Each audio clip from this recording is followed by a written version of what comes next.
लहसुन के तिब्बी फ़वाइद, मुख्तलिफ बीमारियों से बचाओ। ये सब्ज़ी इंसानी जिस्म में मौजूद मुदाफ़ती निज़ाम को मजबूत बनाने में अहम किरदार अदा करती है।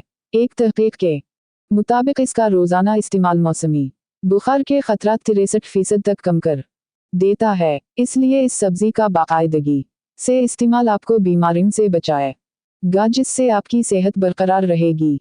दांतों के दर्द में कमी, लहसुन दांतों की तकलीफ कम करने में निहायत मुफीद साबित हो सकता है, कि ये एंटीबैक्टीरियल खुसूसियत का हामिल होता है। इसलिए ये मुंह में दांतों के दर्द का बाइस बनने वाले बैक्टीरिया की अफजाइश को रोकता है। इसका एक टुकड़ा लेकर उसको पीस लें और मुतासरा दांतों या मसूड़ों पर रख लें। इसके अलावा दांतों के दर्द को कम करने के लिए आप इसका तेल भी इस्तेमाल कर सकते हैं। ब्लड प्रेशर में कमी, अगर आप हाई ब्लड प्रेशर का सामना कर रहे हैं तो इस सब्जी को बाकायदगी से अपनी ग़िज़ा का हिस्सा बना लें, क्योंकि ये खून की शरियानों को सिकुड़ने से रोकती है और उनका तनाव भी कम करती है। हाई ब्लड प्रेशर के साथ साथ सर में दर्द की अलामत से हार्ट अटैक और फालिज के ख़तरात बढ़ जाते हैं। रोज़ाना लहसुन के 4 टुकड़े जौए इस्तेमाल करने से ब्लड प्रेशर में कमी आती है, जबकि कोलेस्टेरोल की सतह भी नॉर्मल रहती है, जिसकी वजह से दिल की बीमारियों और फालिज के ख़तरात कम हो जाते हैं। ख़ारिश से निजात, ये सब्ज़ी सोजिश को कम करने की सलाहियत से भरपूर होती है, इसलिए अचानक लाहक होने वाली ख़ारिश से निजात दिलाती है। इस के तेल को अगर ख़ारिश वाली जिल्द पर लगाया जाए तो कुछ देर बाद ख़ारिश ख़त्म हो जाएगी। नज़ला और ज़ुकाम से बचाओ, लहसुन एंटीऑक्सीडेंट से भी भरपूर होता है, इसलिए ग़िज़ा में इसकी शमूलियत मुदाफ़ती निज़ाम को फ़ायदा पहुंचाती है। अगर आपको नज़ला या ज़ुकाम का सामना करना पड़ जाए तो इसकी चाय पी लें। चाय बनाने के लिए उसको पीसकर कुछ देर तक पानी में उबालें और छानने के बाद पी लें। इस चाय का जायका बेहतर बनाने के लिए आप इसमें अदरक या शहद भी शामिल कर सकते हैं। यादाश्त में इजाफा, उम्र बढ़ने के साथ दिमाग की उम्र भी बढ़ती है, जिससे जिल्द ढलकने लगती है और यादाश्त भी कमज़ोर होती है।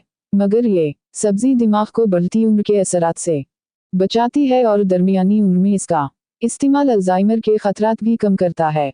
मज़ीद ये कि लहसुन नौजवानों की दिमागी कारकर्दगी में इजाफे का सबब भी बनता है। कान के इन्फेक्शन का इलाज, कानों का इन्फेक्शन होने की सूरत में आमतौर पर एंटीबायोटिक्स अद्वियात इस्तेमाल की जाती हैं, लेकिन ये सब्ज़ी भी ख़ास तौर पर बच्चों में इस इन्फेक्शन के खिलाफ मुअस्सर साबित हो सकती है। जो बच्चे छोटे हों उनके लिए इस सब्ज़ी को पीसकर तेल निकालने और उसे मामूली गरम करके चंद कतरे मुतासरा कान में टपकाएं। स्टेमिना में इजाफा, इस सब्ज़ी के इस्तेमाल से मसल्स और दिल ज़्यादा मुअस्सर तरीक़े से अफ़ालसर अंजाम देते हैं। अगर आप मुख्तलिफ खेलों में हिस्सा लेते हैं तो ये आपकी कारकर्दगी बढ़ाने में मदद करेगी। उसके साथ साथ ही जिस्मानी थकावट को भी कम करती है, जिससे लोगों को जिस्मानी मशक्क़त में मुश्किलात का सामना नहीं करना पड़ता।